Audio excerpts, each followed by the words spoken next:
for today's headlines. A lot we're going to cover. We're going to run the gambit on the talk show. ACC expansion is official. I want to take a look at this not just from the football side, but the economics of it, of how it's going to impact Charlottesville and Central Virginia. I think you guys are going to appreciate what we're going to cover today on the program. How will the addition of SMU, Stanford, and Cal impact Charlottesville and Central Virginia from an economics standpoint? That's a topic I want to cover on today's program. If you don't mind, do me the favor of liking the show and sharing the show and retweeting the show. I think you're going to love today's show. We're going to talk about homestays being back on the table. Tuesday's show was incredibly impactful when it came to local government in this community. I've heard firsthand from those in the room that determine policy and government actions that said they listened to Tuesday's show and it influenced Tuesday night's decision making. We'll talk about that today on the talk show. J-Dubs, I want you to offer some perspective on this today. We'll talk about Amazon Web Services. We'll follow up the details on this. We have more insight on Amazon Web Services.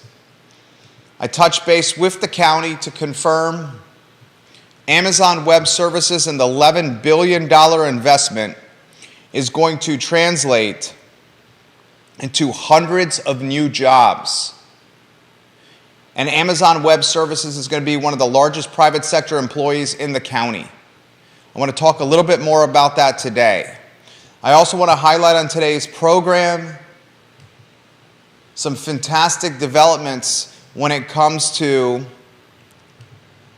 growth, when it comes to economic prosperity, and when it comes to the future of Albemarle and Charlottesville. We'll also highlight a new brewery opening today, Hogwaller Brewing Company on High Street, and a new brewery waiting to open on Preston Avenue, Superfly Brewing.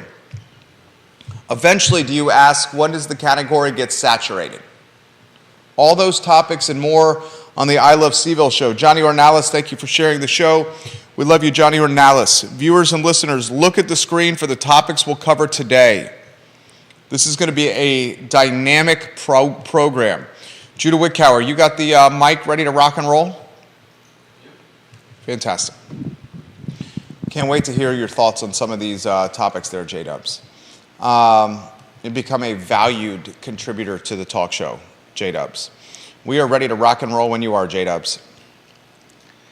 Quiet on the set.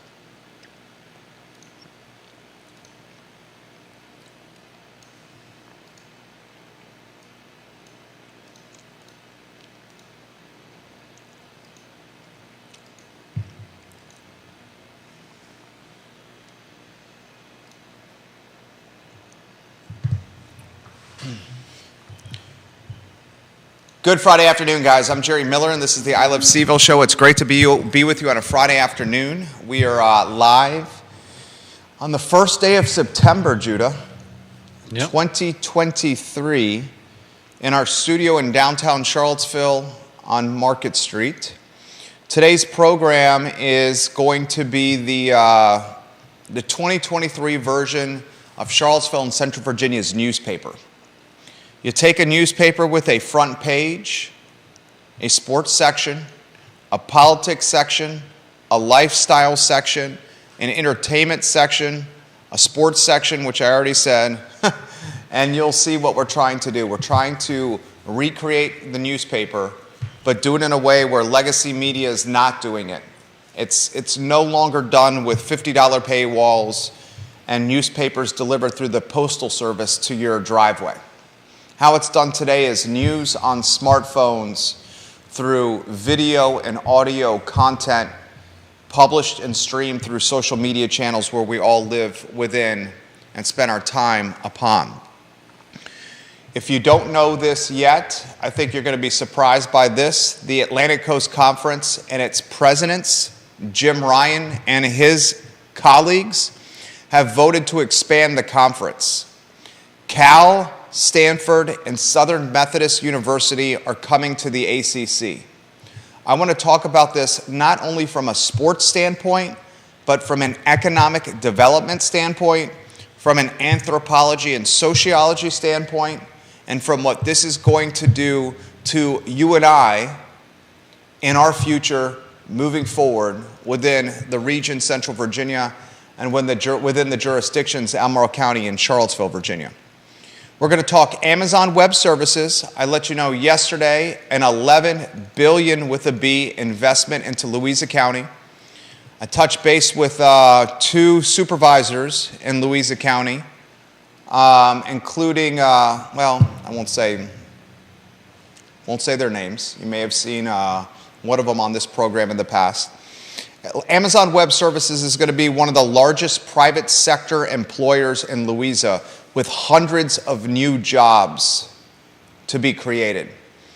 The expectation is also a number of auxiliary or jobs associated with this investment also created, not just in Louisa, but in surrounding counties.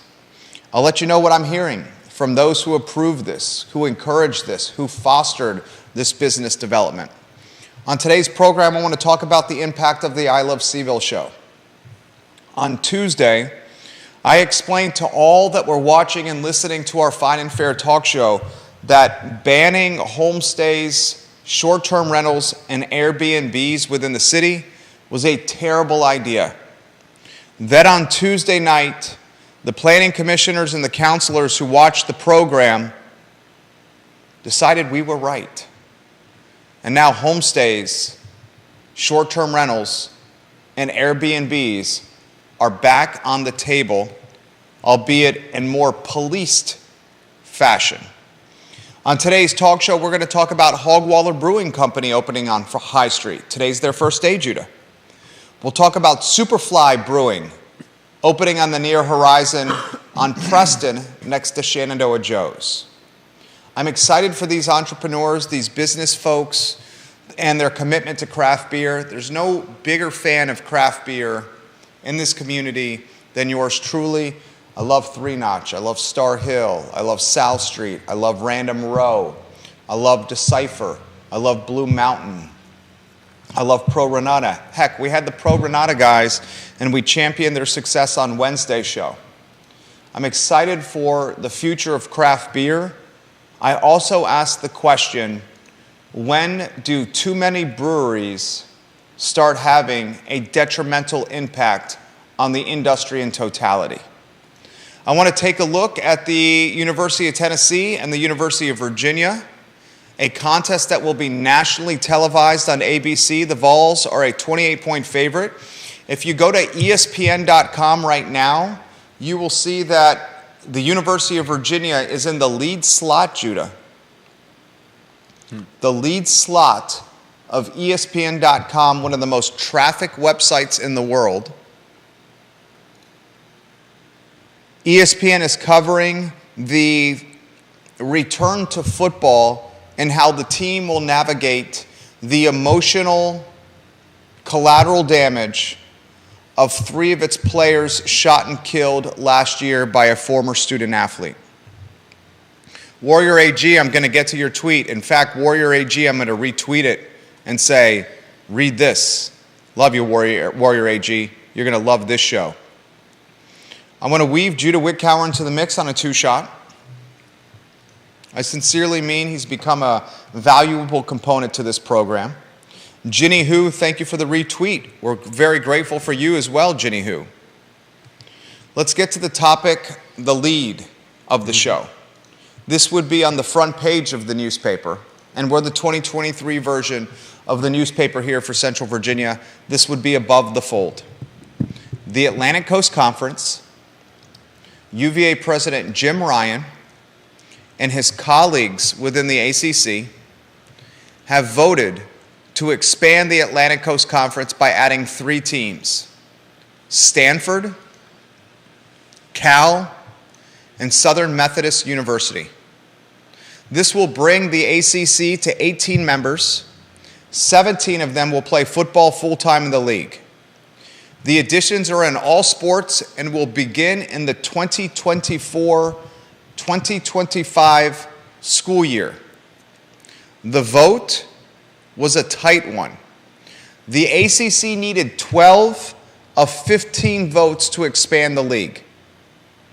In a straw poll more than 3 weeks ago, 4 ACC schools dissented or voted against expansion: Clemson, Florida State, North Carolina, and NC State. In a vote on Friday, earlier today, NC State flipped.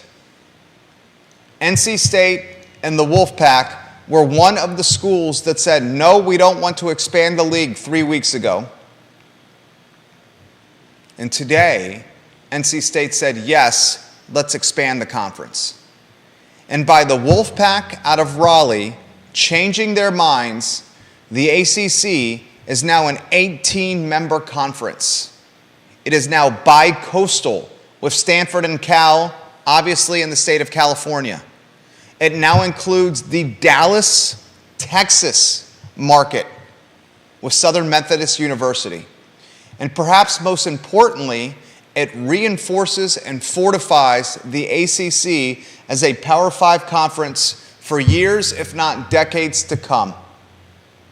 An 18-member team, an 18-member league that's bi-coastal, that welcomes the Dallas market and is now top to bottom a damn good football, basketball, and an Olympic sport conference. I want to look at this not just from a sports standpoint, but from an economics standpoint, from a quality of life standpoint.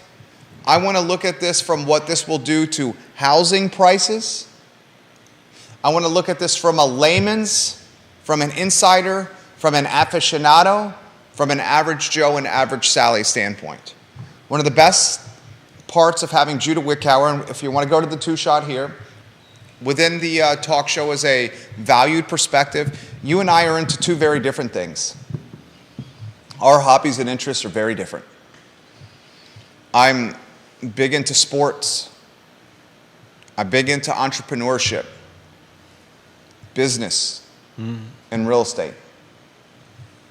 You are interested in those topics, but that is not necessarily your passions. Yeah. Your passions, art, reading, movies, philosophy, problem solving. And our two different mindsets are quite complementary. You've seen it over 13 years of working here, and I think it's made the program even better, weaving you into the mix. So I'm going to start by asking you, since you don't follow sports, and many of our viewers and listeners don't follow sports, Judah. Yeah. What some of the questions you may have, and I'll try to answer them. My background in broadcasting out of the University of Virginia was sports writing, sports television, sports radio. This is my passion. So there's 3 new teams in the ACC: Cal, Stanford, and Southern Methodist University. Where would you like to begin? I mean, that's tough. I don't really know anything about it. Where is Southern Methodist University? Because the other two are both California universities. Obviously, Cal is, and for those that don't know, Stanford is a California school as well. Southern Methodist University is in Dallas, Texas. Okay.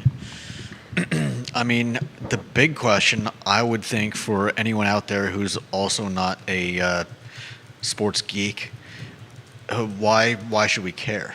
Like, what's the big deal about this? Why would somebody that doesn't care about California sports or the ACC in general, why should we give this a second thought? Great question. Great place to start. We care because the ACC, if it had not have expanded, was in a risky proposition of potentially crumbling or losing some of its key members. Key members as in teams? As in schools. For example, Florida State University. Florida State's brass, its decision makers, were barking, they were bitching, they were moaning that the ACC was not generating the revenue that the Southeastern Conference was, or that the Big Ten and Big 12 was, which are rival athletic conferences. And Florida State University was saying, we're going to leave. We need more TV money. We need more revenue tied to sports, and we're not getting it in the ACC. So we're going to get the hell out of here and potentially explore other opportunities, because we need that money to expand our football facilities, our locker rooms, our weight rooms, our stadium, so we can compete for national championships. So the ACC had to add additional members to get a larger pool, a larger reach from a TV market, from a radio market. It needed to add additional members to keep the league intact. So it was like a chess play. You had a bunch of schools on a chessboard. So adding them is not going to, is adding them going to prevent schools like FSU from leaving? Florida State now has less of a reason to leave. Because it gets a larger amount of money every year. How would it get a larger amount of money if, does the ACC pay all the schools to be involved? The television networks do. And by adding the Stanford, California, Los Angeles, California, and Dallas area television markets to the football schedule, it's got a larger broadcasting footprint. And because it has a larger broadcasting footprint, as Chad Wood called it, the All-Coast Conference now, as opposed to the Atlantic Coast Conference, they now get more reach, eyeballs, fans, following. And that larger reach, this is a concept brings you more know. ad revenue. That larger reach brings in more ad revenue. It makes the network more interested in sharing that ad revenue, because it's a joint venture. ESPN, which has the ACC contract, is interested now more than ever, especially as ESPN is being commoditized left and right. It's dying the death of 1,000 cuts. Why is ESPN dying the death of 1,000 cuts? Probably like any type of news service, there's just not, people aren't using TV, and they may be, I don't know where you watch sports. Is there a particular streaming service that does sports now that streaming? Now that nobody's watching TV anymore? Streaming, exactly. Who watches SportsCenter anymore when you can get your news in digestible 60-second clips on Instagram? Who watches the local news here in Charlottesville when it's 22 minutes of content, 15 and 30 seconds allocated per news story, when you can get that content anytime you want in long form on the I Love Seaville show? Who's going to sit in front of a box on a couch for an appointment television at 6 p.m. and at 11 p.m. for news that is being regurgitated from press releases by 22 and 23-year-olds? Yeah. When they can sit on a Peloton or listen in their car or walk around town streaming the I Love Seaville show and get the content in much greater depth. So the ESPN network, like any network out there, is trying to do whatever it can to attract eyeballs and retain them. Because when they attract and retain eyeballs, they could do what? They can make money. Monetize them. It was paramount that the conference stop being regional, East Coast, except for Notre Dame, and become national. And as Chad Wood said, you now have an all-coast conference. Let's go to Deep Throat on Twitter. Viewers and listeners, shape the show. Offer your thoughts. Viewers and listeners like Chad Wood, like Ginny Who, like Deep Throat, like Warrior AG, like Dylan's Rule, like Holly Foster, Lisa Costello, Scott Aaronworth, Bill McChesney, are as much a part of the show as you and I. And that's what we want. Warrior AG says this: it definitely is not your daddy's ACC anymore. The ACC will implode as soon as Florida State and Clemson head to greener pastures of the SEC. This is more false hope for a false commissioner who fell behind other conferences while sitting idle on his hands in Greensboro. That's from Warrior AG, Albert Graves. Chad Wood agrees with Warrior AG. This is just a Band-Aid until they can get out of their TV deal with ESPN in 2027. Then the ACC will be history. I'm not necessarily buying that. And why I'm not buying that is for a number of reasons. I think Clemson's going to contend for national championships. And if you're Clemson, why would you leave the ACC and head to the Southeastern Conference when you would be facing much stiffer competition? When you're Clemson and Dabo Swinney in the ACC, you're playing softer conference schedule, which will help you stay unblemished and undefeated until postseason time in the NCAA. And you have to stay undefeated, maybe one loss, if you'd like to play for titles.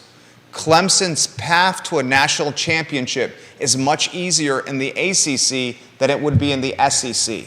Same goes for Florida State, who's trying to recreate the magic that Bobby Bowden had with Charlie Ward, with Warwick Dunn, with Peter Warwick, just to name a few. I'm also not buying that the ACC is going to implode because of the academic standards within the conference. Stanford, UNC, Duke, Notre Dame, Cal. These are some of the best academic institutions in America. And by galvanizing these academic institutions in one conference, not only do you have athletic excellence, but you have academic excellence as well. Take a look at Stanford. Stanford legitimately is one of the best athletic departments, top to bottom, when it comes to parity. They routinely are in the top 5, if not the top 3, for the Sears Cup. You know what the Sears Cup is? No. It's an award that determines the strength of an athletic department from top to bottom. Not just football and basketball, but Olympic sports as well. If you look at the award that analyzes and studies who are the best schools with athletic excellence top to bottom, Stanford and UVA and UNC are routinely atop the list. So there was a strategic partnership done. This was chess. Deep Throat, I'm going to your comments next. James Watson, I'm going to get to your comment here in a matter of moments. James Watson, I 1,000% agree with what you just said, James Watson. You said it better than I had. Scott Thorpe, I'm going to get to your comment here in a matter of moments. I got a newspaper and a TV station watching us on the feed right now. Aaron King, hello. Logan Wells Claylow, hello. Aaron King, did everything work out with housing? Did you and Rick find what you were looking for? Please let me know. You got strategic partnerships here. They pick 3 schools that prioritize academic excellence and 3 schools that prioritize an athletic department from top to bottom, not just football and basketball. Mm-hmm. You got 3 schools in strategic media, TV, and radio markets: Dallas area, Los Angeles, and Stanford. You got 3 schools that prioritize academic excellence. They're not just diploma mills. The ACC is all about a brand, and that brand is academic excellence, top to bottom, athletic parity and priority, and wealth. James Watson, you said it beautifully. The ACC tapped into Silicon Valley. That's an extremely wealthy fan base. In a matter of minutes, I'm going to tell you of what this is going to impact Judah's quality of life, my quality of life, and you, the viewer and listeners' quality of life, your home values, and the potential economic development associated with this merger. What's happened here is a joint venture, a merger. We basically have, for lack of better phrase, some significant Fortune 500 companies with billions and billions and billions at their disposal within their endowments. And they're playing chess, doing joint ventures and mergers to try to select or try to create the best financial outcome for their respective brands. This is like 2 banks merging. Two retail juggernauts merging. I 1,000% agree with James Watson. By adding Cal and Stanford, you're getting Silicon Valley and the alumni that matriculate. I'm going to try to add it in every show through Cal and Stanford. I think you actually used it correctly there. I did use it correctly there. It's becoming a spoof or a meme or a joke now. Mm-hmm. By adding Silicon Valley, you get the next generation of technology CEOs, of founders, the next generation of app developers, Interested in the ACC. AI developers, data geniuses, the Davids of the world that are studying Algebra 2 trig as 11-year-olds through software in Houston. It's an inside joke that I'll leave it at that. Let's go to Deep Throat. He says, SMU, well, UVA has found a peer in terms of institution that is pretty and rich as itself. UVA is a screamingly low Pell Grant percentage of 12%, but SMU has UVA beat by 11%. He also says SMU is not just in Dallas, but in very posh and Tony Highland Park. Stanford's at 20% and Berkeley at 25% with the Pell Grant percentage. He's got a couple of questions for us. So here's the question, fellas. Does the TV contract with the ACC change due to the addition of the teams? I thought the contract was locked in for some absurdly long time, and that was one of the problems the ACC faced. Second question, how the heck do the student athletes deal with having to travel cross-country several times in a season? That's a great question. I want to get to cross-country travel first. The way the football team travels and the way the men's basketball team travels is extremely different than how the squash team travels. The way Tony Elliott's program travels and the way Tony Bennett's team travels is very different than how George Geldovach or Steve Swanson's team travels. One of the unfocused aspects of this story, the non-revenue sports, softball, squash, swimming and diving, hell, lacrosse and soccer, they are going to put so much stress on their student athletes. These student athletes now are going to be taking red-eye flights to go from Cho or Richmond to fly to Stanford and Los Angeles, LAX. You've made that trip. I don't. How long is the trip to Cali on a plane? It's been a while, but it's usually like, you've got to take into account layovers, but I'd say 8 or 9 hours. Right. A hell of a lot further than just flying up and down the eastern seaboard. Yeah. From Coral Gables to Notre Dame and to Charlottesville. I don't know when the last flights out of Charlottesville are, but you definitely have to catch a flight somewhere else to get a red-eye flight. The non-revenue sports are going to feel the brunt of this. Their student athletes, the marginalized ones that are pursuing athletics as a gateway to a potential academic scholarship or a subsidy to their tuition. 99% of college athletes will never turn professional in the sport they play. Those athletes who are pursuing a passion, a JP Toole of Cincinnati who may play number 1 on the squash team, these guys are now going to be traveling much further than they ever have. And now they're going to have the difficulty of 30 to 40 to 50 hours a week of sports along with this kind of travel. Mm-hmm. Deep Throat says, by the way, there is no direct flight from Richmond to LAX or SFO, right. Even from Richmond. It's absolutely brutal for these student athletes now. Oh yeah, I've never gone, anytime I've flown to California, it was always at least 2 layovers. Thank you, James. SFO, not LAX. Go ahead, Judah. And sometimes 3. And yeah, it can be brutal. So imagine, especially if you've got an hour and a half, 2 hours each layover, and you've got 2 or 3 layovers. I mean, that could be 5 or 6 hours of just sitting in airports. and just like that, the travel becomes 20 hours. Imagine playing a game on a Sunday afternoon if you're a UVA softball player. Mm-hmm. You're a UVA softball player on a scholarship that's not even full scholarship because they don't get full ones. For example, the lacrosse team, a team that contends for national championships. A lot of people don't realize this. The men's lacrosse team, the women's lacrosse team, they contend for national championships. They don't have scholarships offered for every players. They have select amount of scholarships. They give their best 1 or 2 players like Connor Schellenberger, the best lacrosse player in the country, arguably, on UVA's roster. He's on a full scholarship. He went to St. Anne's Belfield Academy. His mother, a fantastic realtor locally with Loring Woodruff.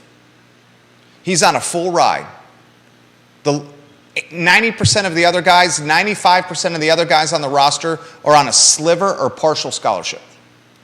They're playing lacrosse because it's a passion. These guys could play in a lacrosse game on a Sunday in LA or in Stanford, and then have class on Monday morning at 8 a.m. Right. So you go from a 4 p.m. lacrosse game on a Sunday to an 8 a.m. class on a Monday morning. Mm-hmm. How's that going to work? I mean, even just flying that that quickly across country is brutal. It's brutal. I did it for my grandfather's funeral. Flew out and I think flew back in like a day or 2 later. I think I was only there for like a day and a half, and the flight back was I was ready to smash the window open to get some fresh air. It was horrible. And if you're doing that on a regular basis. On a regular basis for an entire season. And then you got to get up and go to class the next day. Ouch. There you go. Chad Wood, commercial. The non-revenues commercial. James Watson says maybe Google or Apple will buy these schools a plane. And he says, I'm sure the schools are thinking about travel realities. Aaron King, that's great news. I'm very appreciative. I'm very willing to help. And I can't wait to have you and Rick in Charlottesville. Cold beers and cold beverages soon. Kevin Yancey says, Chestnut Hill, Boston College to Stanford. That is a brutal flight. Kevin Yancey also says, I bet you see a capital expenditure for a couple of UVA jets out of that $14 or $15 billion endowment. There's the mayor of Waynesboro providing value for the show. Albert Graves, Warrior AG. These power conferences are forming not to raise their IT enrollment, but to build their football brands. So much truth to that. They legitimately are putting money and brand over student-athlete experience and quality of life. Who else does that? Who else puts money and brand over low on the totem pole quality of life? I'm not... Publicly traded company, you say it all the time, profits over people. Oh, Amazon? Everything that's happening with the merger of the ACC with the addition of Cal, Stanford, and Southern Methodist University is profits over people. We want to make money. We want the LA market. We want the Highland Park market. We want the Dallas market. We want the Silicon Valley market. Who gives a duck, quack, quack, quack, about the softball first baseman or the lacrosse short sticker or the number 8 guy on the UVA squash ladder? Let's let them suffer with the cross-country flight as long as we get money. Profits over people. Yeah. Capitalistic American society we live upon and within. Now, I don't want to just make this all about sports, because there's a sports show in our newspaper, and it's called The Jerry and Jerry Show. It airs Tuesdays at 10:15 a.m. on this network. The I Love Seville shows the front page. I got to be mindful of the content that's on the front page. How is this merger, this joint venture of basically businesses with 14, 15, $16 billion endowments? Let's see. What is the Stanford University endowment? I'm going to look it up. Jesus. You know what Stanford University is? I want you to do this. You look up University of California Law. You look up Cal's endowment. Cal's endowment. California University endowment. That's what I want you to look up, okay? And then I also want you to look up Southern Methodist University's endowment, okay? So two things, Cal's endowment, California University, and Southern Methodist University endowment. I'm going to look up Stanford's endowment.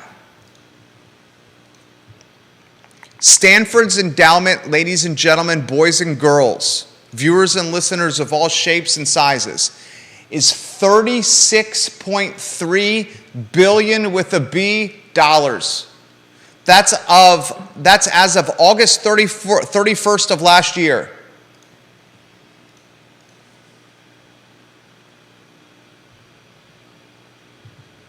Thank you, Deep Throat. I'm going to get to this. You're making the show better.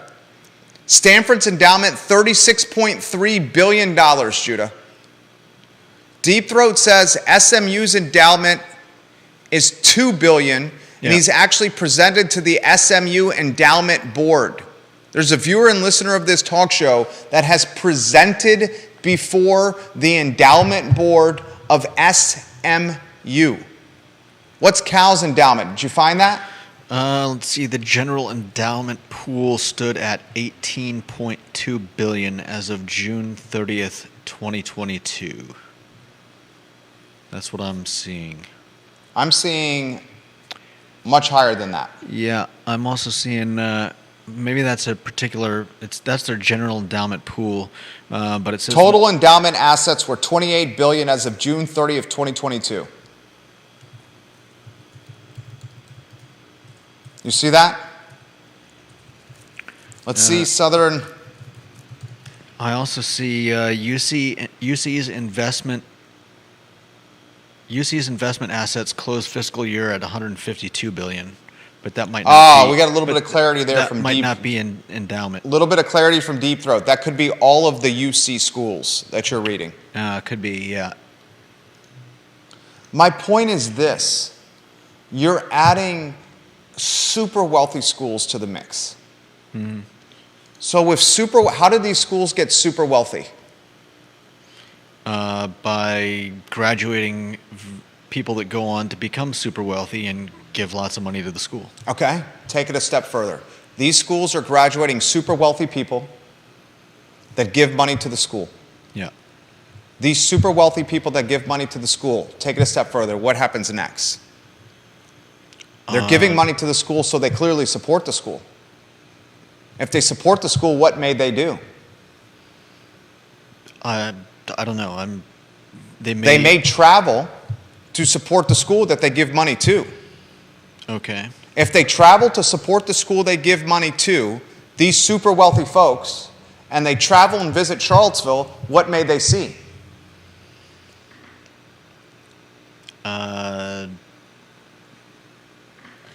Monticello? I don't know. They will see what we see and why we live here. Okay. They will see Blue Ridge Mountains, hiking, downtown mall, music, food, restaurants, quality of life. Every single reason we live here. Why do we live here?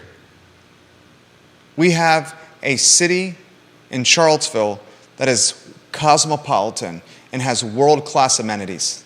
I don't know about that. We'll agree to disagree. I can assure you, you're in the minority. It was literally named the #1 place to live in America on multiple occasions. Okay. That doesn't really mean that it's got world-class amenities. That was one of the criteria for being named the #1 place to live in America by those that gave it that distinction. The phrase they used in describing Charlottesville, the place to live, #1 place to in America, was cosmopolitan with world-class amenities.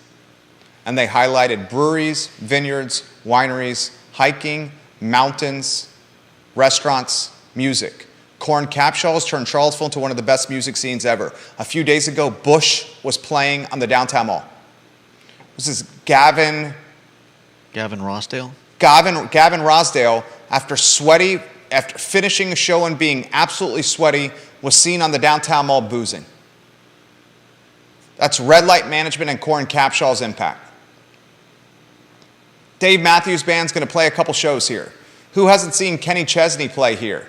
James Taylor play here. B.B. King play here. We got music venues everywhere. Hiking trails everywhere. Award-winning breweries everywhere. Charlottesville, Albemarle County, and Central Virginia are now the Napa Valley of the East Coast. The Napa Valley of the East Coast. We have what's either number 1, number 2, or number 3, the top public university in America. Top public universities. Listen to this. Get ready for this, ladies and gentlemen. U.S. News and World Report. This is so exciting to me. I love connecting with you guys through the I Love CVille network. I effing love you guys so much. Are you ready for this? I'm ready.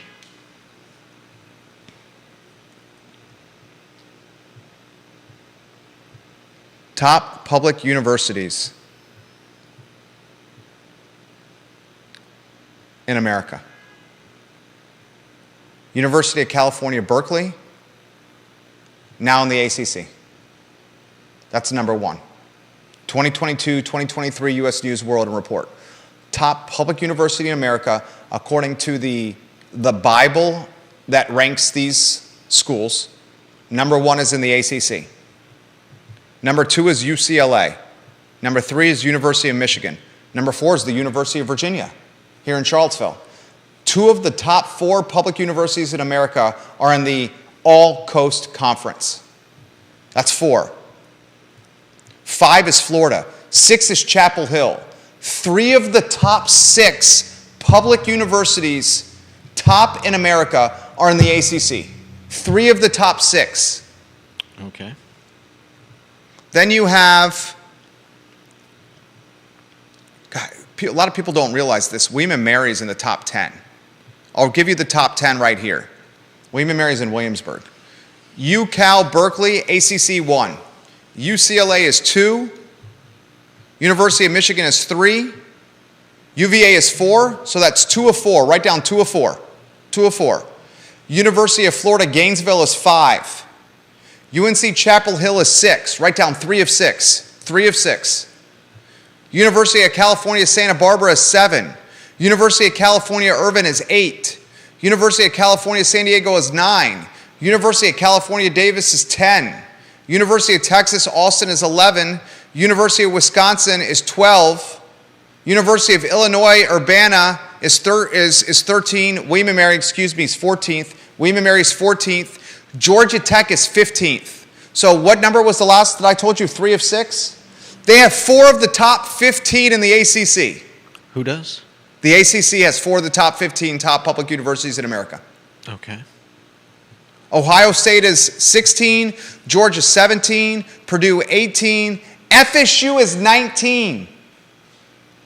5 of the top 19 are in the ACC.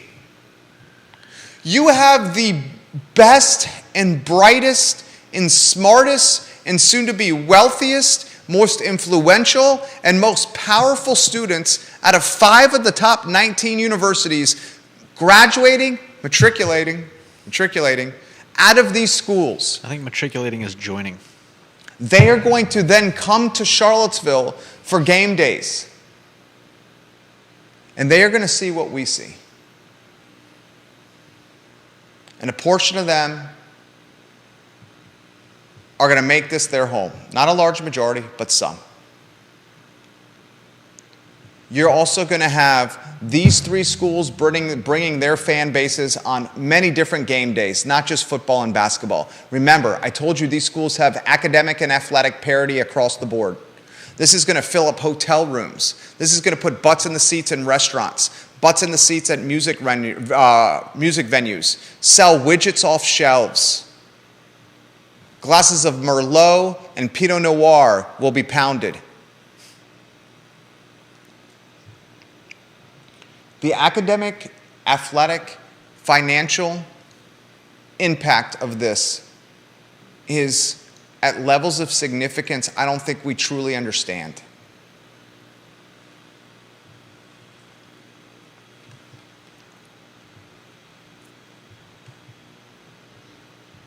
It's going to be to the benefit of small businesses, but to the detriment of affordability. It's going to be to the benefit of the economy, but perhaps to the detriment of first-time buyers. And speaking of economic development, I touched base with a couple of my friends, elected and those that work within Louisa County. One of the electeds has been on this program in the past.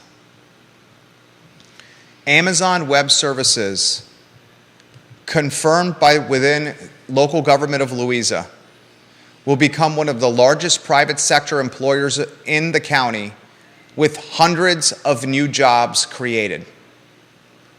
The elected also indicated to me that along with the direct hundreds of new jobs, there will be the indirect of just as many new jobs created with businesses associated with servicing and or cherry picking and or springboarding off of AWS.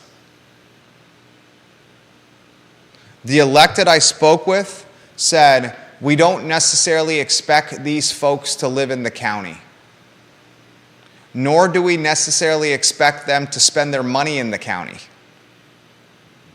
He believes that Spring Creek, the gated community right off the interstate by Lowe's and Walmart, Spring Creek Golf Course, Spring Creek Golf Club, he believes Spring Creek is going to pop 20 to 30% in value over the next 24 months and continue to escalate. He believes that is where the majority of the value appreciation will happen at Spring Creek. He also believes that this is going to greatly impact Albemarle County the most. His exact words, Louisa and Albemarle are so close together, and if you look at the Central Virginia region, the housing stock is in Albemarle. That's where you're going to see the greatest ripple effect. He does not see it impacting Charlottesville as much. I can get from Keswick, horse country, to Louisa in 15 minutes.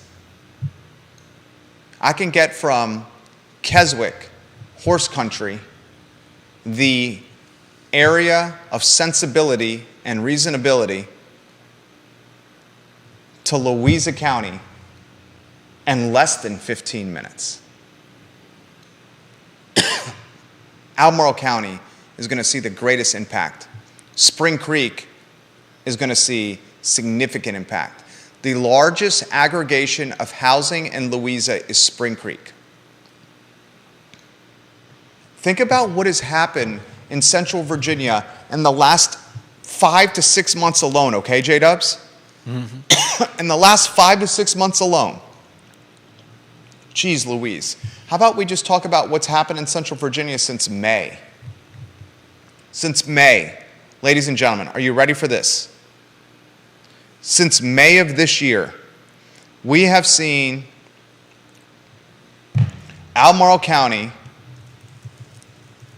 hold on one second so I can give you the exact acreage and money. Since May 24th, 2023, so June, July, August, and the last 3 months and 1 week. In the last 100 days, Albemarle County has announced that it's going to acquire 462 acres of land off Route 29 and call it Rivanna Station, adjacent to Rivanna Station. Those 462 acres, Albemarle County's Board of Supervisors have approved, or it's under study, to spend $58 million of taxpayer dollars to acquire 462 acres. Supervisor Donna Price said on this talk show, in that seat right there, this is the greatest economic development impact that Albemarle County has ever seen since the construction and development of the University of Virginia. Wow. I'll say that again. The chairwoman, I love you, Donna Price. Donna Price, are you watching the program? Donna, are you watching the program? Someone contact Donna Price. Someone text Donna Price right now. Someone give Donna Price some props. Is this camera on me? Right here? Yeah. I love you, Donna Price. You're the kind of person I want to be around. I love your energy. I love your charm. I love your charisma, your chutzpah. I love how you get I got to stop using profanities. I love how you get stuff done. And that chair right there, she said this is the most significant economic impact since the creation of the University of Virginia for Albemarle County. That was on May 24th. We also had, 2 days ago, Amazon Web Services say it was going to do an $11 billion infusion into Louisa that was going to create hundreds of jobs. Yeah. And then an elected official said he expects an equal amount of indirect jobs to be associated with that $11 billion infusion. Yesterday, and he's watching the program right now, I'm not going to blow up your spot. My word is my bond. Anyone who watches this program, I see you watching. He sends me a message saying a Fortune 500 company is coming to a portion of the Sears building in Fashion Square Mall. I then take that information, I contact somebody else in the know and said, I have heard the same thing. In the last 100 days, I would not be surprised if we've gotten, call it 400 with the Louisa and $11 billion Amazon Web Services.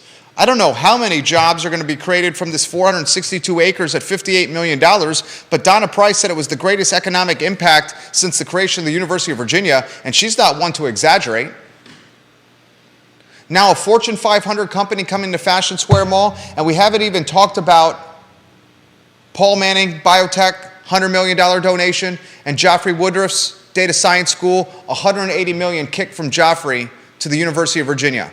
I said this the other day. I don't think anyone's had more influence or economic impact on the University of Virginia since Thomas Jefferson besides Joffrey Woodruff. $180 million donated to the University of Virginia. That's a hell of a lot of money, right? No doubt. To his alma mater. The most influence and impact someone has had since Thomas Jefferson on UVA is that man right there. I think you probably have in the vicinity of Deep Throat. What do you think the number is? How many new jobs do you think have been, if we know it's 400 jobs roughly is what the elected official in Louisa said, Deep Throat. We said, the University of Virginia said 2,000 to 3,000 new jobs. Can you write these numbers down? Because I'm going to need them here. 400 new jobs for Louisa. UVA is already on record saying 2,000 to 3,000 new jobs for the Paul Manning $100 million Biotech Institute. So let's call it 2,500. Let's split the difference. So you got 400 plus 2,500.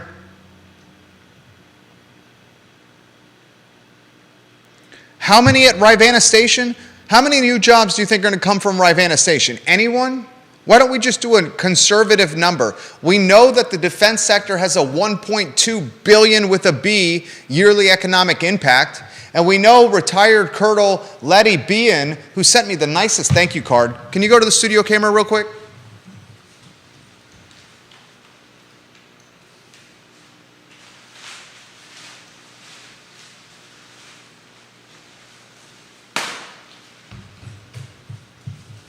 This is the thank you card right here. You read it, right? Yeah. You got a mention in this from retired Colonel Letty Behan. Yeah. And so did your dog, Liza. Yeah. And she used a smiley face. Right? Why not? It's Liza. We know that Letty Behan said on our talk show that the $1.2 billion economic impact was conservative and low, and it's much higher, but we wanted to use conservative numbers in our analysis. So you got 400 new jobs at Amazon, 2,500 new jobs biotech. I have no idea how many new jobs with the Department of Defense in this 462 acres at $58 million. I have no idea. Maybe we call it 500, and that's conservative. You know what? I'll call it 250. Let me call it 250 to be really conservative. So 2,900 plus 250, Fortune 500 company coming to the area, Sears spot. Why don't I call that, let's do really conservative and say that Fortune 500 company is going to create, I'm going to be really conservative, 100 new jobs. That's way low. Data science school, I already know that the estimate's somewhere between 3,000 and 4,000, direct and indirect. So let's call it 3,500. That right there is 9,000 incremental new jobs. 9,000 incremental new jobs. Deep six figures. People outside the area. You know how many active listings are in the CAR footprint, Charlottesville Area Association of Realtors right now? How many active for sale listings are? Did we say 44? 44! Do the math for me. 9,000 new jobs, and there's 44 houses active for sale right now. How is that going to work, Judah? I think some people are going to be bunking together. No, seriously, how's that going to work? If you have 9,000 people coming in with Scrooge McDuck bags of gold, spitting gold coins out of their mouth and swimming in them, and there's 44 houses for sale right now, how is that going to work? I think they're going to pay me an awful lot for my house. You're sitting on stacks, dog. Stacks. You're sitting on stacks. How's that going to work? Then you got Silicon Valley, Berkeley and Stanford, Highland Park and Dallas coming here dozens of times throughout the year, falling in love with the area. Mm-hmm.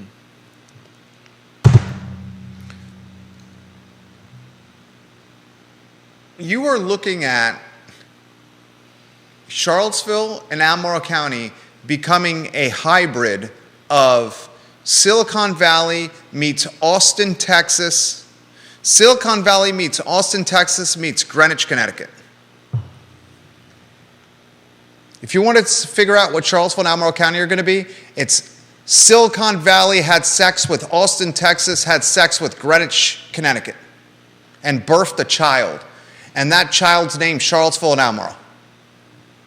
Silicon Valley,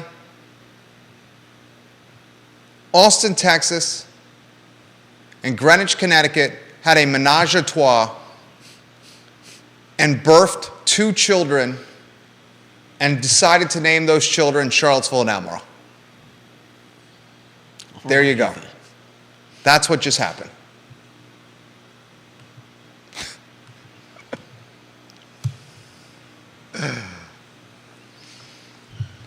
We'll get to your comments. Put your comments in the feed. Put your comments in the feed. Put your comments in the feed. Viewers and listeners, we want you guys to be the stars of the show. Judah and I just want to be the conductors of your crowdsourced content, the chefs of your ingredients. We just want to be the architects of your vision. John Blair watching the program on LinkedIn. John Blair, the show is better when you're watching. John Blair, did you enjoy the Wednesday show with Stanton, with Pro Renata? John Blair, I think Stanton is about to be one of the stiffest competitions for Charlottesville, Virginia, with everything that you have to offer. I will mention this comment on air. John Blair says this, Jerry, fun fact, the Pac-12 does not sponsor field hockey. Stanford and Berkeley are in the American East for field hockey already. I did not know that. It's a good fun fact right there, JB. I'm getting a text message from a prominent developer. Jerry, per usual, please don't know my name. Please don't use my name. Per usual, I find myself listening to your show, and per usual, you're spot on. This is exactly why I've committed to try to build housing in this community, and exactly why I'm frustrated with how City Hall and Albemarle County keep me from building the housing that I want. Please realize there's some of us that are trying to solve this problem. And please realize there are folks in this community that are keeping it from being solved. Keep doing you, Jerry. Keep being you, and keep keeping us on our toes. Much love.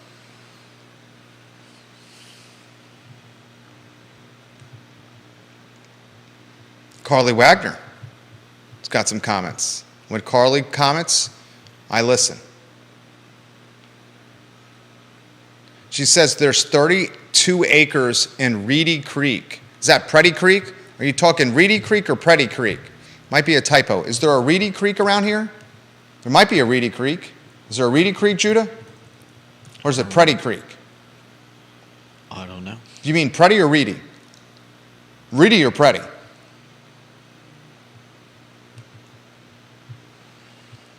There's 32 acres in Reedy Creek for sale. Good potential development for luxury homes in Louisa for these folks. Maybe there is a Reedy Creek in Louisa. Can you see if there's an R-E-E-D-Y creek in Louisa County?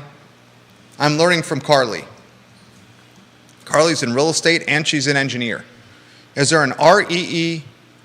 Oh, there is. She says Reedy Creek in Louisa. Thank you, Carly. I'm learning from you literally right now by reading your comments. I had no idea there was a Reedy Creek in Louisa. There's 32 acres in Reedy Creek for sale. Good potential development for luxury homes in Louisa for these folks. She also says, let's wait and see the taxpayers' return on investment on the supervisor land speculation. Nice to be able to land speculate with other people's money. She also says, I don't know of any plans for any specific use of the land at Rivanna Station. It's purely speculation. No deals are in the works yet unless publicly announced. Washington, D.C. was in on that orgy. She said Washington, D.C. was in on that orgy too. The menage a trois that we were talking about with Greenwich, Bone in Austin, and Bone in Silicon Valley. She says throw D.C. into that orgy as well. I'm so childish. I thought that was effing hilarious. Look at the fundamental difference between me and Judah. He's not even laughing over there. I'm laughing hysterically. You don't think that was funny? That was good.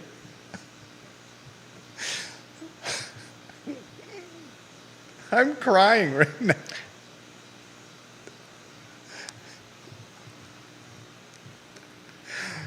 Bill McChesney says, put Vail, Colorado in the menage a trois as well. You forgot we're a resort community now. The menage a trois orgy. Judah does not find this funny. He's way more mature than James Watson says, I wonder if non-money generating sports will play 2 games matches a week while on the East Coast and leveraging technology for classes. I've actually heard that from 2 coaches that I see on the regular, that if this expansion, this was last week that the coaches told me this. I see them at the Boar's Head because the UVA coaches often are working out and enjoying quality of life at the Boar's Head. And they mentioned to me, and I won't use any names, that's how I get the information I get. It's because my word is my bond. The orgy. They said that for in season, there will be a priority on technology for the students having to make those types of travel on games on the West Coast, as there should be. But still, doesn't that impact the student life experience? If you're now taking your Ken Elzinga economics class on a tape recorded or course recorded on screen? I think it depends on the student. This is exactly why Helen Dragas, Board of Visitors, was championing Coursera. Oh my gosh, there's a banker calling me here. Hey there, I need to call you back. I'm live on air, but I want to hear what you have to say. I'll give you a call back, okay? Okay, great.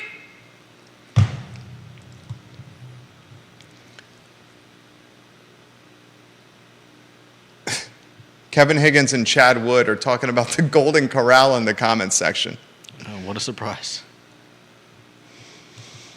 Oh. Albert Graves says, how many of these hundreds of new jobs will be for local non-college educated individuals? You want to tackle that one? How many of the local... How many of upcoming these jobs will new be for- incremental jobs will be for local non-college educated individuals? You want to tackle that? 0? Not very many. Maybe some with Amazon. Curtis Shaver likes the orgy. He just threw the heart emoji out there. Curtis he's a brother from another mother over there. Love you, Curtis. I'll throw this to, what is a local, and I'm going to be very straightforward. A 4-year college degree is not what it used to be anymore. No. Unless it's in a specialized line of academia. I mean, if you're a 4-year college degree and you're like a data scientist or in biotechnology or in computer science or in AI, your future is bright. If you're a 4-year college degree and it's in religious studies, philosophy, art history, music, Yeah. what are you going to do? Who knows? Seriously, what are they going to do? It's a science, technology, engineering, math, data world. But even those people aren't safe from the profits over people model of. No one is safe for the profits over people. It's called capitalism. No one is safe for profits over people. I know. That's what I just said. Zero person is safe. And I'm not getting snark here. There's no one safe. I know. No one is safe. Carly says they're going to need maybe bus drivers for these jobs. Jonathan says each of these new employers is going to need some janitors. Yeah. Grayson, watching the program, said, Jerry, on our walk in North Downtown, we talked about your Pro Renata show. Keep up the good work. And the jobs that these would create for locals with no education, it's called janitorial work.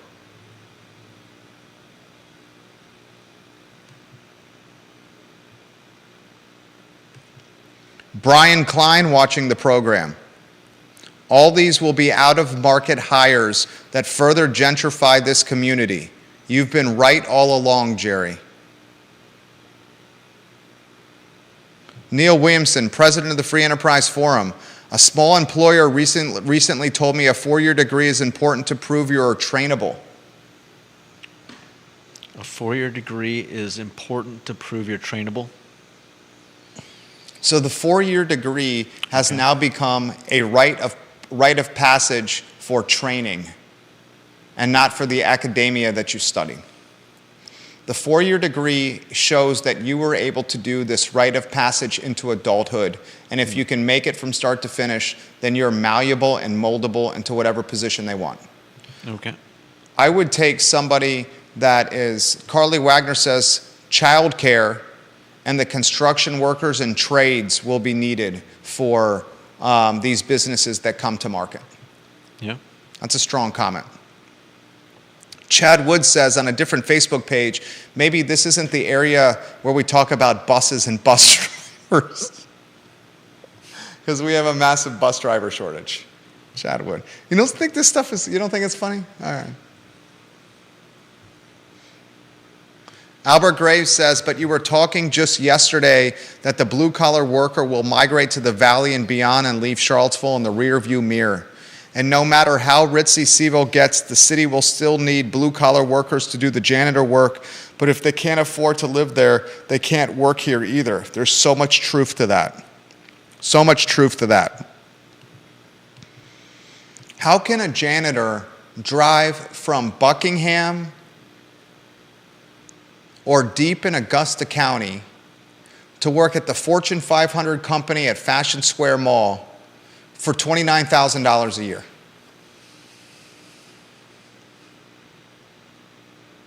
Seriously. It doesn't seem like you'd be getting paid enough to make that work. And they can't pay the janitor 100 G's because that's going to impact the pay scale of the other employees. I mean, isn't that New York in a nutshell? I mean, Pontificate. we were just we've recently talked about the fact that was it 1-bedroom or 2-bedroom apartments in New York are currently going for like $5,000. Yes. And people are working there making how much? $120,000 a year and living at poverty level? I mean, my wife's made that point to me many times where she was making a bone 50 in 2015 at Blackstone and had 2 and 3 roommates. Where they had to take an apartment in her apartment building, Normandy Court. And I question in the Upper East Side. But you say your brother is making what? A lot, and $700,000, $800,000. And you're saying he can't afford like a? No, he owns a house. Oh, I know he owns a house, but Culver City, Los Angeles. But you've said he. Okay.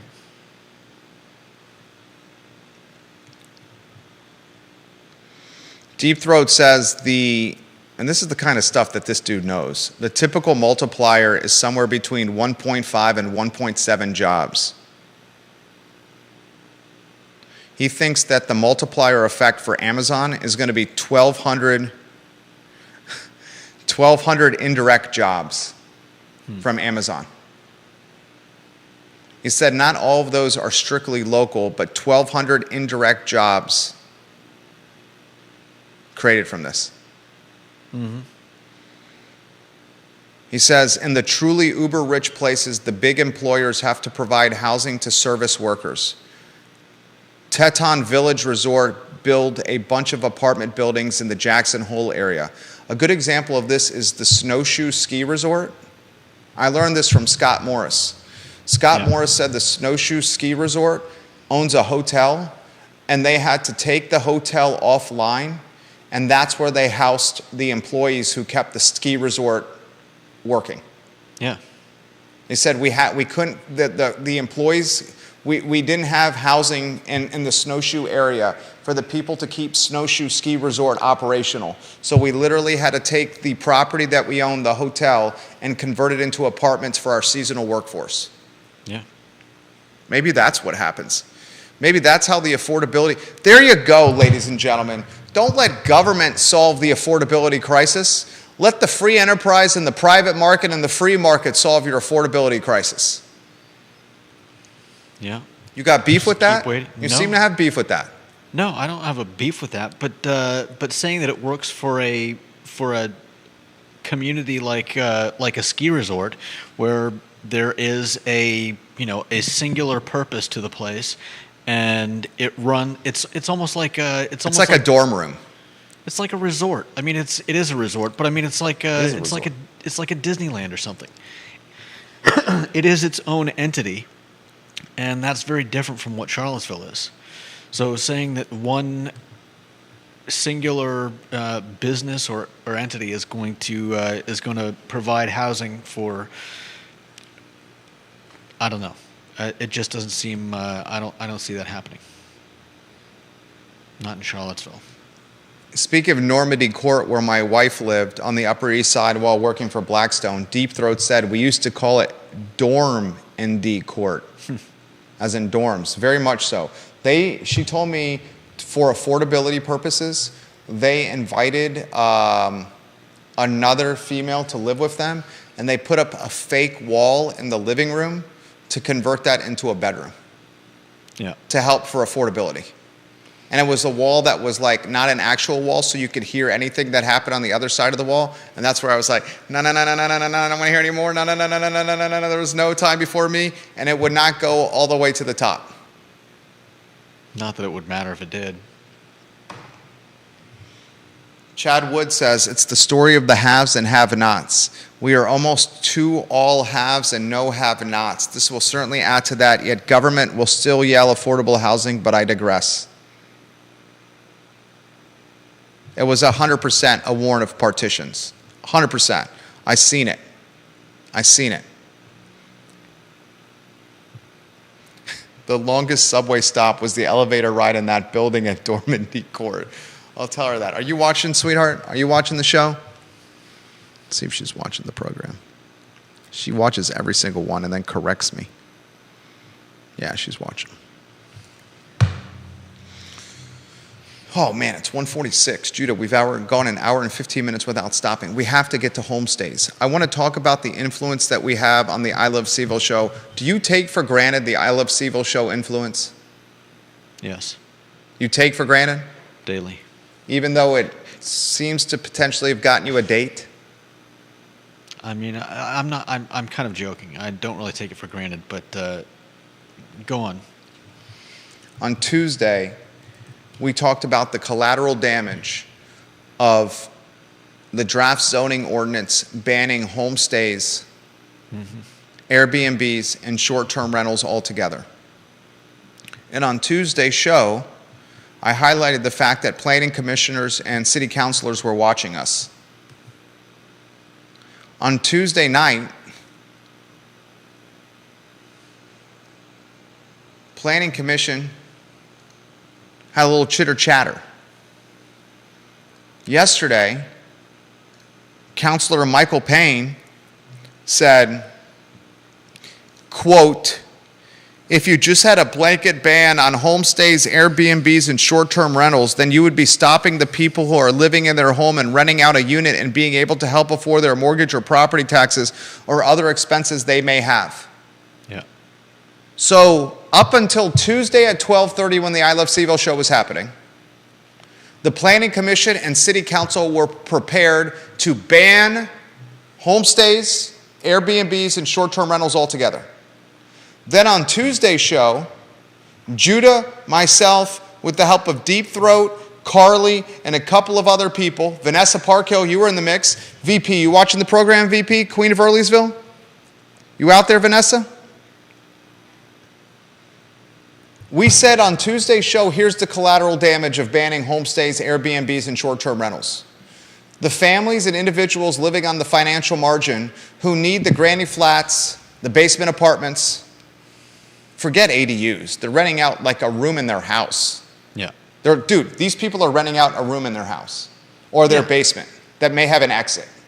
Yeah, how many houses in Charlottesville actually have ADUs? Very few. So these people are renting out a room in their house for like $150 a night and have strangers traipsing through their house where they live so they can get an extra $150 a night, $150 a night times 3 or 4 nights a month. That's $450, $600 a month. That goes a long way. Yeah, that's not bad. Not bad. You still have strangers traipsing through your room. You won't rent one of the rooms in your estate like I've been encouraging you to do because you don't want strangers in your house. And because there's one bathroom that connects the 2 bedrooms. Are you kidding me? You can get for what you got, you're going to, all right, I'm not being accusatory. I'm telling you, 17 years ago, this is what I did. You can get $1,750 a month for that room. $1,750 a month for that room. You can get an extra $1,750 times 12, $21,000 of incremental revenue that you do not have right now.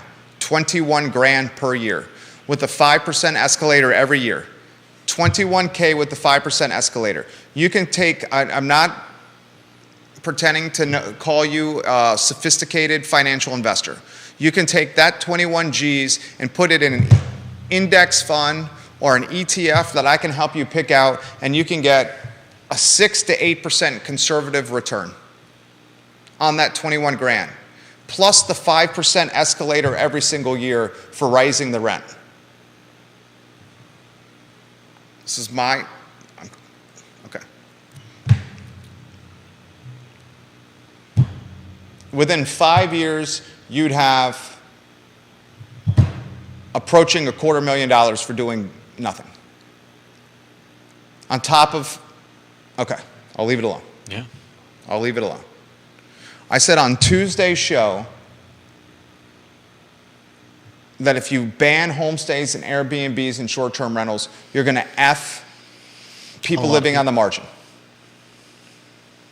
And by Thursday morning, Michael Payne is saying the exact same thing, using the exact words we have on the show. Planning Commission had changed its mind. Yeah. And now they are saying we may not ban homestays, short-term rentals, and homestays and Airbnbs, but we will do a better job of policing them. And the type of Airbnbs and homestays and short-term rentals, Judah, that we want to ban are the ones tied to people that don't live in the community. Like Deep Throat said, he's got 2 houses on his street in a Tony and posh neighborhood, and that Tony and posh neighborhood, they're owned by people that don't even live in the community. Who did you say those were owned by? You told me who they were owned by.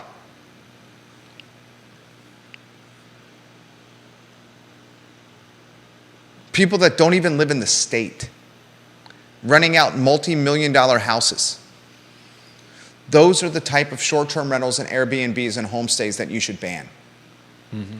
You ban the ones where it's people that just are stacking paper and throttling inventory and throttling resources like roads and infrastructure, et cetera, and keeping tax revenue from going to the coffer. He says one is owned by a New York investment banker and his socialite wife. Why is a New York investment banker and socialite wife owning an Airbnb in the city of Charlottesville where they don't live here? The other one lives far out in Albemarle County. You ban those.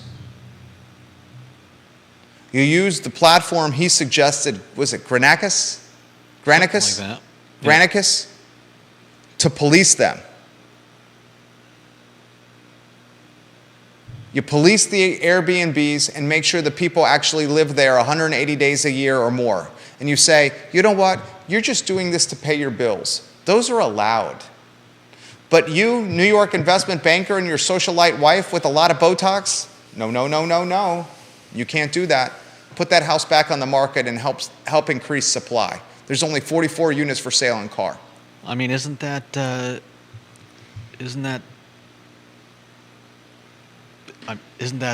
American way? Isn't that What's the American way? capitalism?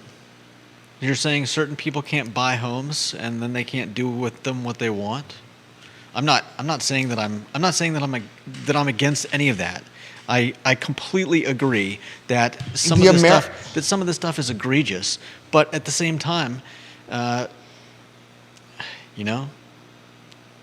The American way is allowing the basement apartment or the bedroom on your second floor next to your master bedroom that shares the bathroom with the homeowner, the Judas of the world.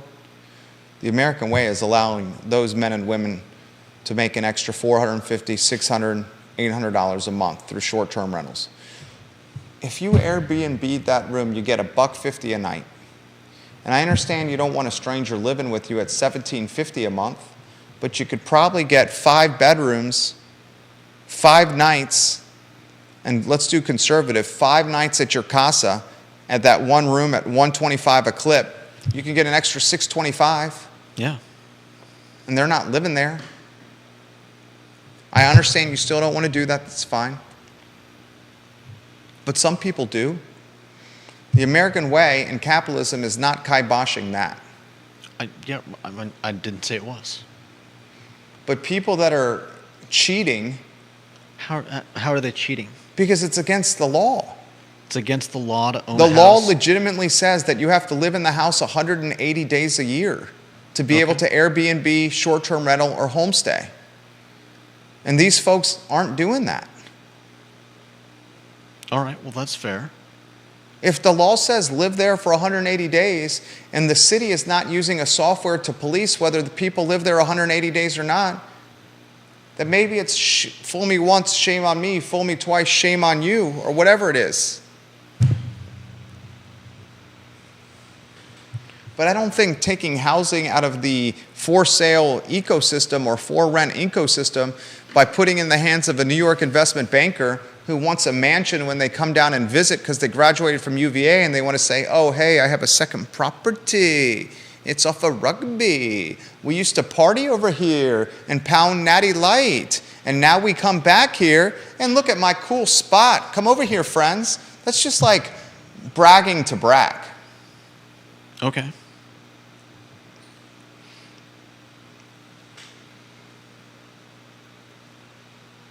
I have no problem with that, Carly Wagner. What about the owner that has lived in Charlottesville since 1940s, has taken care of their home, has paid it off, and now lives at the beach now?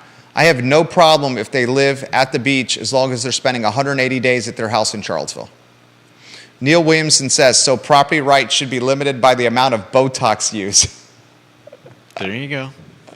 Johnny Ornalla says, oh, come on, Judah. Don't you want to walk in on a guy in a boxers drinking a beer? Yeah. Or not be able to use my bathroom before I go to work because the Use the downstairs bathroom. All it has is a toilet, Jerry. A toilet and a sink. Go take a poop in the downstairs bathroom. Thank you. Okay. Everyone makes their own sacrifices.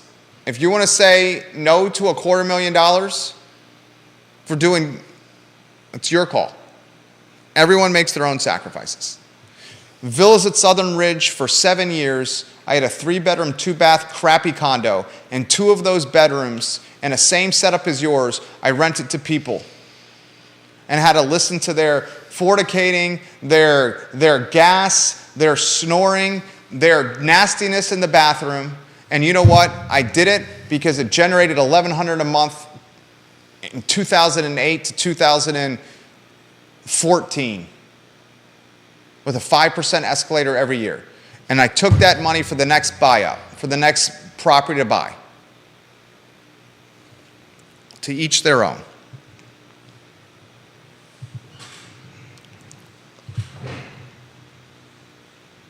It's not rocket science. It's make sacrifices, save, invest, do it over time, and wealth is built. Everyone's like, oh, how'd you get all this real estate? Make sacrifices, save, invest, and keep doing it consistently. Don't go on 10 trips a year. Don't buy a $90,000 luxury car when you don't need it.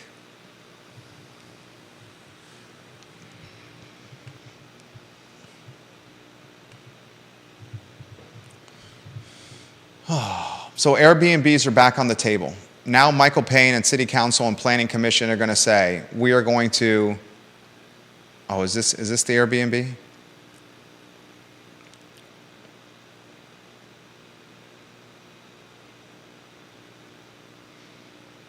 A VRBO link just got sent to me.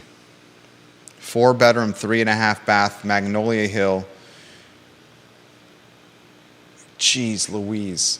Magnolia Hill, VRBO, 4-bedroom, 3.5 bath. This is close to the John Paul Jones Arena. You can rent the 4-bedroom, 3.5 bath house for how much do you think per night? 3-bedroom, half? 4-bedroom, 3.5 baths. This is a beautiful home. How much do you think per night? Where is it? Is this the one on your street, Deep Throat? This is a gorgeous house. This is ridiculous. This is a beautiful home. How much do you think it rents per night on Airbnb? It's got a swimming pool. It's got a fire pit in the backyard. How much do you think it rents per night? Where is it? I just told you. It's in the Rugby neighborhood. 4-bedroom, 3.5 bath, 1 night on Airbnb. I don't know. 2,000? 1,045 per night. 1,045? Yeah. This is a beautiful home. This is the copy in the home. The copy points. This vacation home is located in Barracks Rugby. This vacation home is located in Barracks Rugby, a neighborhood in Charlottesville. Corner of Barracks and Blue Ridge. Biscuit Run State Park and Ix Park reflect the area's natural beauty. That's weird for them to write that. Corner of Barracks and Blue Ridge. $1,045 a night. This is the out-of-market investment banker and his silicone Botox wife. Not that there's a problem with silicone or Botox. I'm not trying to throw shade at silicone or Botox. I'm not throwing shade at silicone or Botox. Got no beef with that. Thank you. Long story short, they're back on the table. And what they're doing is exactly what we said on Tuesday. They're going to put a software system in place to police it. They're going to ban homestays, Airbnbs, and short-term rentals for people that don't live there 180 days. And for the people that need it to pay their bills, they're going to consider it and allow it. Mm-hmm. Neil Williamson made the point on the Real Talk show this morning that if they change, and Neil, I don't have the exact verbiage here. You may have to help me with the exact verbiage here, Neil Williamson. If they change the draft zoning ordinance language again, because on Monday, in fact, he put it on the comment section of Real Talk. I learn a lot from Neil. He said on Monday in pages 3 through 8, page 3 through 8 in the DZO, Airbnb, short-term rentals, and homestays were completely banned. If they now allow Airbnbs, homestays, and short-term rentals, then they're changing the language, which would require re-advertising everything and extending the window of approval. And if they don't follow these protocols of re-advertising everything, which would lead to an extension of approval, then they risk exposure for a lawsuit. It's basically what he said. I'm paraphrasing though, Neil.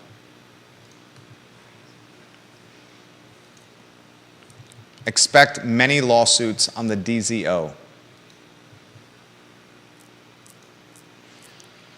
Chad Wood says,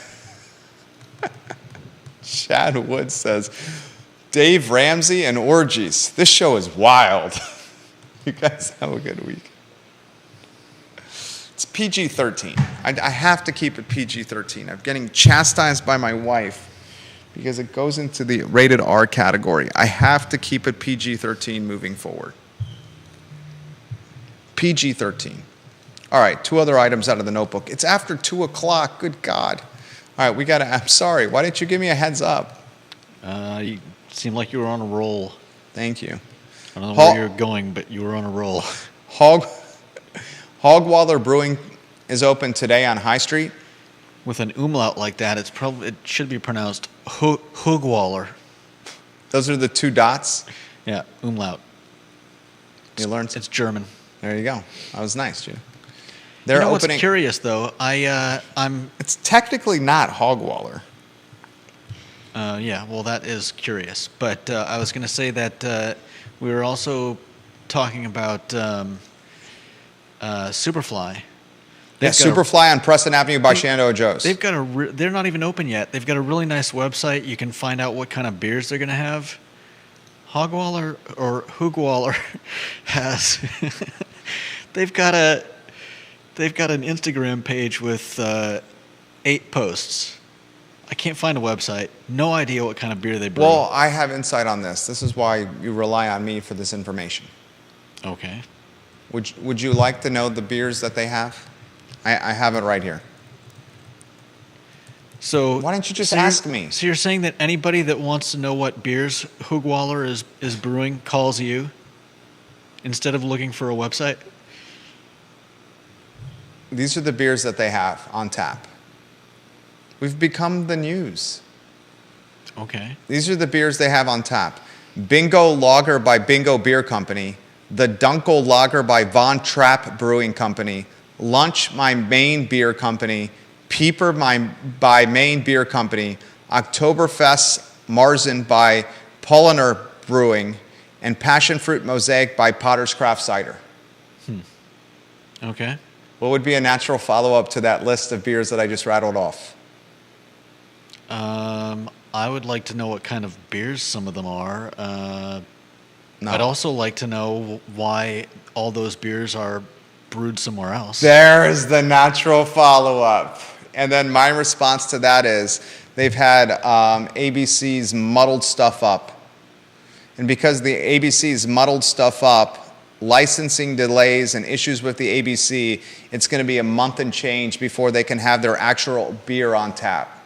They're lucky it's only a month. And they can't delay opening because they have overhead. Yeah. So they're choosing to open with beers from other breweries and just give people the tap room experience. That's cool. So the Lunch by Maine Beer Company is one of my favorite beers. So they're choosing to open with other people's beers as opposed to stay closed for another 30 plus days and continue staying in the red until they open. Where'd you find their list? It was sent to me. Ugh. They can't put it up somewhere? Would you go to the grand opening of Hogwaller Brewing Company if you knew the beers were not Hogwaller beers? Or is it strategic to keep offline the beers that they're going to have on tap that are not their own beers to get people to still show up to the brewery? I don't know. I'd be less likely to go because I don't know what beers they have.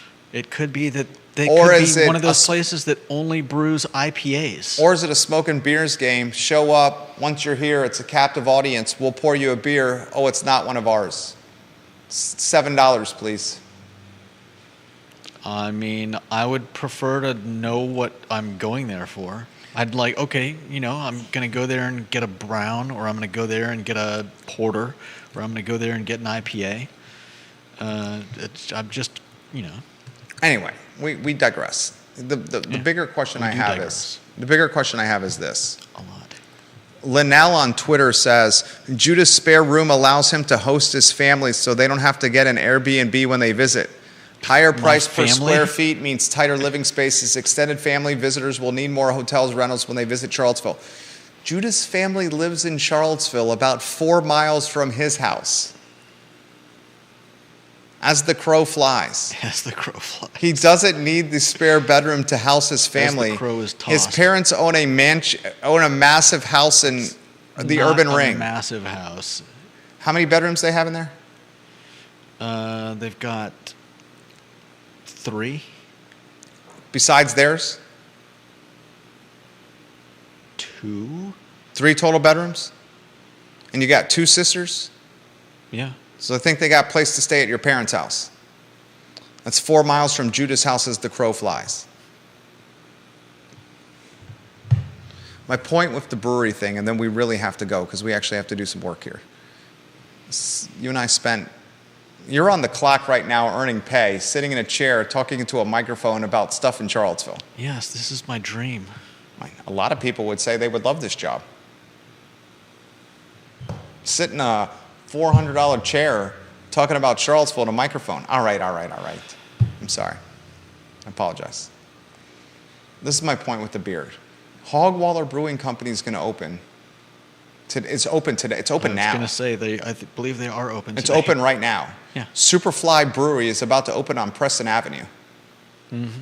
At what point do we have too many that just are stealing customers from each other? Seriously. If somebody You just out told there- us about Southern Revere and Louisa. Did you see Southern Revere commented on our post after we gave them props yesterday? No, I didn't see that. Asking us to come out. I would love to come out.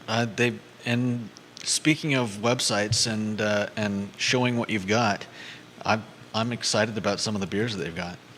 I guess my point is this. At what point do these places just cannibalize their customers? I mean, we know it happened with the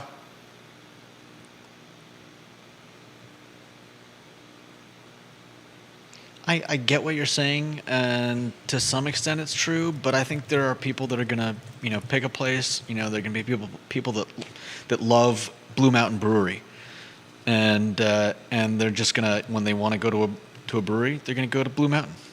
And there are, I think the biggest problem in what you're talking about is probably out of city, out of state people coming to town and having a lot of choices, and they got to pick one, and they've got to not pick a bunch of others. But I guess my point is this. This is my point, okay? We saw it with restaurants. We saw it with coffee shops. We're certainly seeing it with realtors. If you saturate a market, it's to the detriment of the market. yeah, Restaurant saturation is great for the consumer, but not for the sustainability and longevity of the restaurant. yeah, Realtor saturation is not great for the sustainability or longevity of being a realtor. At what point is that with breweries? Because last I checked, more people eat food than drink beer. You need to eat to live. Do you need to drink beer to live? I mean, seriously. You can have more restaurants in the market because people need food to live. Not everyone drinks. yeah. And you know what the interesting thing is? The younger demographic, Gen Zers and younger, aren't drinking at the clip that older millennials and older did. Give it time. No, like seriously, they're just more educated of the dangers of drinking. With us, it's just like, what's a wahoo? You know what a wahoo is? It's a type of fish. A fish that can drink twice its own weight. Is that a UVA joke or No, a joke about the actual fish? No, that's what a wahoo is. Should we look it up? I'm telling you. What's a wahoo? A wahoo. Well, at least I know it's a fish. I'm telling you, it's a fish that can drink twice its own weight. A wahoo is a fish that could drink twice its weight in water. The fact that this has become UVA's unofficial nickname is not a coincidence, folks. So I was right. I'm just reading this A from... wahoo is a this fish that from can drink twice University its of- weight in water. Yeah, that's from University of Virginia, Hallmarks and Quirks. Wahoos are a fish that can drink twice their weight. Anyway, all right, we That's have to got go. This is the be- longest that's show gotta we've be ever a done. Joke, right? What? You don't see the humor in that? Why? Because fishes don't drink water? What is the humor in that? I sincerely don't get what you're saying. Do you imagine that fish drink a lot of water? I don't know. I say in this program all the time, I know 3 things. Those 3 things are business, real estate, and branding. Real estate, business, and branding and advertising, I know as well as anyone in a 300,000 person market. And I guess so influencing. 4 things I do as well as anyone in this 300,000 person market. Outside of that, I'm an idiot. Let's matriculate some ideas over here. Let me, hold on. I'm going to start matriculating right now. And you getting anything? You getting anything? Okay. Do you really think fish drink a lot? I don't know. I'm They just live- telling you what I was brainwashed with at UVA. Somebody out there, I'm sure. Multiple people are I'm saying sure that's what it somebody- is. Somebody out there gets it, right? Oh, God. All right, we have to go. We have to work. I'm sure somebody out there gets the humor. We have of to that. work. We're almost on the air for 2 straight hours. Hour and 45 minutes right now. This is the longest show we've ever done outside of the telethon where we raised $92,000 for the Thomas Jefferson Community Land Trust. Remember that? This is Oh, where you're yeah. like, how can I forget that? How can I forget? Everybody's behind me eating and drinking. Dude, and- I sat in that chair for 9 straight hours without going to the bathroom. You did not. Yes, I did. I did not get out of that chair for 9 hours. Okay. Look at the tape. It's documented. 9 straight hours without going to the bathroom. Do you think I would let anyone at that time of the network do anything on live air without me associated with it? Times have changed. All right, we have to go. We have to go. The last topic is the University of Virginia is playing Tennessee, 12 o'clock kickoff, ABC tomorrow. Tennessee is a 28-point favorite. This is going to be a shellacking. A shellacking. 28-point favorite, the Vols are. ABC National TV. If you go to ESPN.com, UVA is literally in the lead slot of ESPN.com about returning to football after the death of the 3 football players last year. All right, that's the show. I think today's show is pretty damn good. Viewers and listeners, if you like today's show, tell us good job, or share the show, or give us some props in the comments section. Retweet the show, share the show. We work hard for you, and the only thing we ask in return is like some kind words in the comments section or a question or something. Good job today, Judah. Excellent work, per usual. I seriously think you're damn good at this.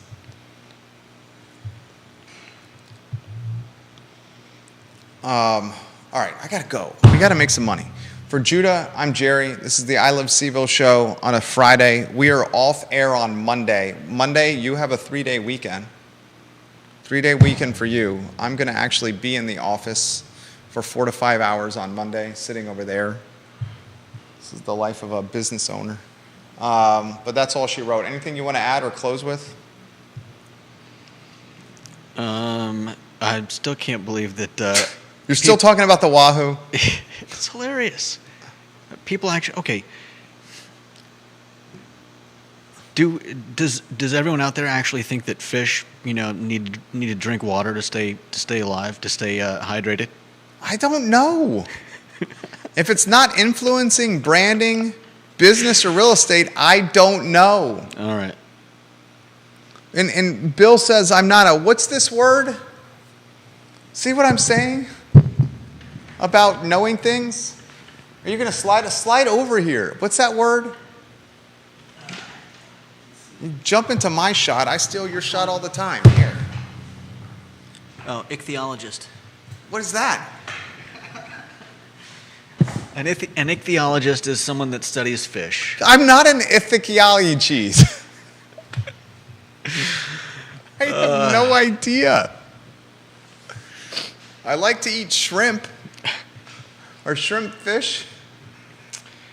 For the sake of this argument, let's say they are. Okay, thank you. Can we stop? Sure. An hour and 50 minutes straight without stopping. God. Thank you kindly for joining us. For my friend Judah Wickower, my name is Jerry Miller, and this is the I Love Seville show on a Friday. We'll see you on Tuesday. So long, everybody. Have a nice weekend. Ichthyologist? An ichthyologist?